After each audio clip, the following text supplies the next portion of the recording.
India में सरकारी नौकरी की बहुत इज्जत है। खासकर नॉर्थ इंडिया में ये बहुत लोगों का सपना होता है।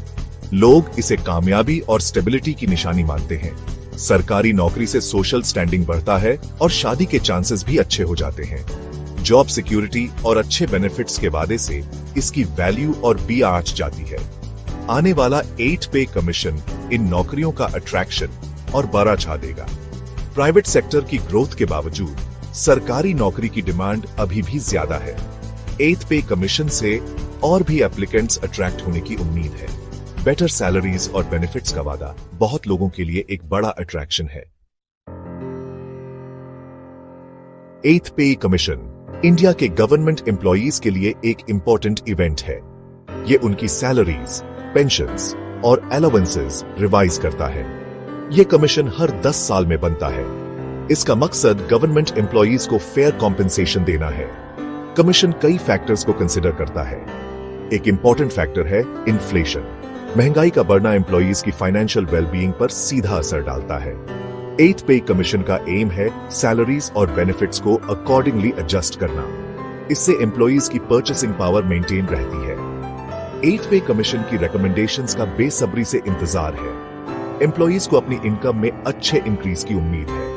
ये इंक्रीज उन्हें राइजिंग कॉस्ट ऑफ लिविंग से डील करने और उनकी स्टैंडर्ड ऑफ लाइफ इंप्रूव करने में हेल्प करेगा। गवर्नमेंट भी अपने एम्प्लॉयज को सैटिस्फाइड और मोटिवेटेड रखने की जरूरत समझती है। इन्फ्लेशन एक साइलेंट थीफ है। ये हमारी जेब से पैसे चुराता है बिना हमें सीधे तौर पर दिखाए। ये टाइम के साथ पैसों की वैल्यू कम कर देता है। धीरे धीरे हमारे पैसे की परचेसिंग पावर घटती जाती है। जो हम कल एक प्राइस में खरीद सकते थे वो आज महंगा हो जाता है। ये एक कांस्टेंट स्ट्रगल बन जाता है।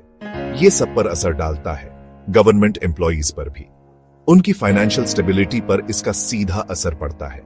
उनकी सैलरी सेम रह सकती है लेकिन उनकी परचेसिंग पावर कम हो जाती है। ये उनके डेली लाइफ को प्रभावित करता है।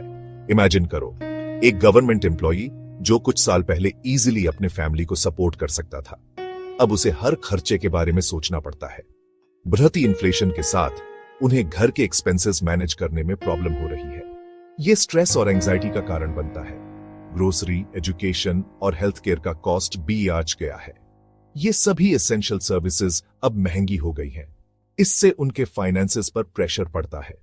उन्हें हर महीने बजट मैनेज करना मुश्किल हो जाता है। यहीं पर पे कमीशन काम आता है। ये गवर्नमेंट एम्प्लॉयज की मदद के लिए पॉलिसीज बनाता है। इन्फ्लेशन से ज्यादा सैलरी हाइक रेकमेंड करके ये गवर्नमेंट एम्प्लॉयज की फाइनेंशियल वेलबीइंग प्रोटेक्ट करने का एम रखता है। ये उन्हें एक बेहतर फ्यूचर की उम्मीद देता है। 8 पे कमीशन से राइजिंग कॉस्ट ऑफ लिविंग से राहत मिलने की उम्मीद है। ये उनके जीवन को थोड़ा आसान बना सकता है। 8 पे कमीशन का जर्नी 16 जनवरी 2025 को यूनियन कैबिनेट के अप्रूवल के साथ शुरू हुआ। इससे गवर्नमेंट एम्प्लॉयज के लिए रिवाइज्ड सैलरीज और बेनिफिट्स के प्रोसेस की शुरुआत हुई। नेक्स्ट स्टेप है टर्म्स ऑफ रेफरेंस या TOR का अप्रूवल। ये अप्रैल 2025 में होने की उम्मीद है। TOR कमीशन के काम का स्कोप और एड्रेस किए जाने वाले इश्यूज को आउटलाइन करेगा। TOR अप्रूव होने के बाद कमीशन ऑफिशियली जनवरी 2026 में अपना काम शुरू कर सकता है। फिर कमीशन स्टेक होल्डर्स के साथ कंसल्टेशंस शुरू करेगा। इनमें एम्प्लॉई यूनियंस, गवर्नमेंट डिपार्टमेंट्स और एक्सपर्ट्स शामिल हैं। इन कंसल्टेशंस और अपने एनालिसिस के बेस्ड पर कमीशन अपनी रिकमेंडेशंस फाइनलाइज करेगा। ये 2026 के एंड तक होने की उम्मीद है। सेक्शन 5, फिटमेंट फैक्टर को समझना। फिटमेंट फैक्टर एक ऐसा कॉन्सेप्ट है जो गवर्नमेंट एम्प्लॉयज की सैलरी स्ट्रक्चर में एक महत्वपूर्ण भूमिका निभाता है। फिटमेंट फैक्टर गवर्नमेंट एम्प्लॉयज की सैलरी हाइक डिसाइड करने में एक इंपॉर्टेंट एलिमेंट है। यह एक ऐसा टूल है जो उनकी फाइनेंशियल ग्रोथ को सुनिश्चित करता है। यह एक मल्टीप्लायर है जो एम्प्लॉई की बेसिक पे पर अप्लाई होता है। इस मल्टीप्लायर के जरिए एम्प्लॉयज की बेसिक पे को एक नए लेवल पर ले जाया जाता है। रिजल्टिंग अमाउंट नई बेसिक पे बन जाती है। इस प्रोसेस से एम्प्लॉयज की ओवरऑल सैलरी में एक नोटिसेबल इंक्रीज आता है। एग्जाम्पल के लिए, अगर किसी एम्प्लॉई की करंट बेसिक पे 18,000 रुपीज है और फिटमेंट फैक्टर 2.86 है तो उनकी न्यू बेसिक पे 51,480 रुपीज होगी। ये एक सब्सटैंशियल इंक्रीज है जो उनकी फाइनेंशियल स्टेबिलिटी को बूस्ट करता है। फिटमेंट फैक्टर जितना ज्यादा, बेसिक पे में इंक्रीज उतना ही ज्यादा। ये एम्प्लॉयज के लिए एक मोटिवेशन का सोर्स भी है। 7th पे कमीशन के बेस पर इंप्लीमेंट किया गया करंट फिटमेंट फैक्टर 2.57 है। यह फैक्टर पिछले कुछ सालों से लागू है और एम्प्लॉयज को इसका फायदा मिल रहा है। 8th पे कमीशन के लिए एक्सपेक्टेशंस हाई है। एम्प्लॉयज को उम्मीद है कि नया फिटमेंट फैक्टर उनकी सैलरी में और भी ज्यादा इंक्रीज लाएगा। एक्सपर्ट्स प्रिडिक्ट करते हैं कि फिटमेंट फैक्टर 2.86 और 3.0 के बीच हो सकता है। यह प्रिडिक्शन एम्प्लॉयज के लिए एक पॉजिटिव संकेत है।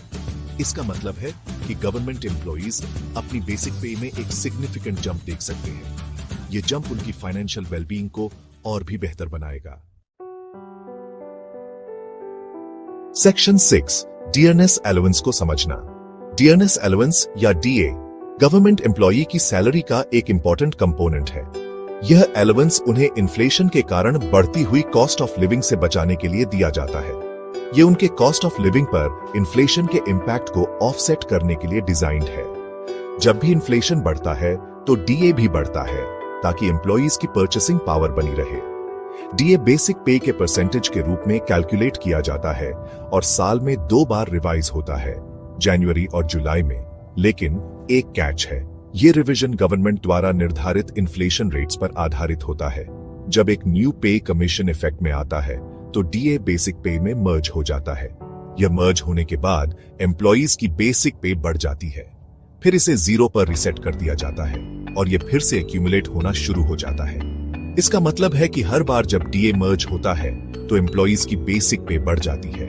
हालांकि ऐसा लग सकता है कि एम्प्लॉयज का लॉस हो रहा है, लेकिन लॉन्ग रन में उन्हें इससे बेनिफिट होता है। उनकी बेसिक पे बढ़ने से उनकी फ्यूचर सैलरी और अलाउंसेस भी बढ़ते हैं। ऐसा इसलिए है क्योंकि न्यू बेसिक पे, जिसमें मर्ज डीए शामिल है, फ्यूचर डीए कैलकुलेशंस का बेसिस बन जाती है। इससे उनकी ओवरऑल फाइनेंशियल स्टेबिलिटी में सुधार होता है। जैसे कि डीए हायर बेसिक पे पर कैलकुलेट किया जाता है, एम्प्लॉयज लॉन्ग रन में ज्यादा गेन करते हैं। यह उन्हें इन्फ्लेशन के अगेंस्ट एक बेहतर फाइनेंशियल कशन प्रदान करता है। सेक्शन 7 गवर्नमेंट का नजरिया। गवर्नमेंट का 8th पे कमीशन इंप्लीमेंट करने का डिसीजन कई फैक्टर्स से ड्रिवन है। एक की रीजन है कंज्यूमर स्पेंडिंग को बूस्ट करना। हाई इन्फ्लेशन के साथ लोग स्पेंडिंग करने से हिचकिचाते हैं, जिससे इकोनॉमी स्लो हो जाती है। गवर्नमेंट एम्प्लॉयज की सैलरीज बढ़ाकर गवर्नमेंट का एम मार्केट में ज्यादा पैसा डालना है। गवर्नमेंट एम्प्लॉयज के इंक्रीज्ड स्पेंडिंग का वेरियस सेक्टर्स पर रिपल इफेक्ट होगा। इससे डिमांड बूस्ट होगी और इकोनॉमिक ग्रोथ स्टिम्युलेट होगी। गवर्नमेंट अपने वर्कफोर्स को मोटिवेटेड और प्रोडक्टिव रखने की जरूरत को भी पहचानती है। पे कमीशन के अलावा गवर्नमेंट ने इनकम टैक्स रिलीफ मेजर्स भी अनाउंस किए हैं। इन मेजर्स का एम इंडिविजुअल्स की डिस्पोजेबल इनकम बढ़ाना है, जिससे स्पेंडिंग और इकोनॉमिक एक्टिविटी को और बूस्ट मिलेगा।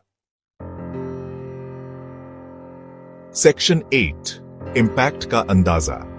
8th पे कमीशन का गवर्नमेंट एम्प्लॉयज की लाइफ्स पर सिग्निफिकेंट इंपैक्ट होने की उम्मीद है। रिवाइज्ड अलाउंसेस और पेंशन्स के साथ सैलरी हाइक्स उनकी फाइनेंशियल वेलबीइंग को एनहांस करेंगे। इससे उनकी स्टैंडर्ड ऑफ लिविंग इंप्रूव होगी और ज्यादा फाइनेंशियल सिक्योरिटी मिलेगी। इंक्रीज्ड इनकम उनकी परचेसिंग पावर को भी बूस्ट करेगी, जिससे वे बेटर हेल्थ केयर, एजुकेशन और other essential goods and services afford कर पाएंगे। इसका उनकी ओवरऑल क्वालिटी ऑफ लाइफ पर पॉजिटिव इंपैक्ट होगा। 8th पे कमीशन का इंपैक्ट इंडिविजुअल एम्प्लॉयज से आगे जाएगा।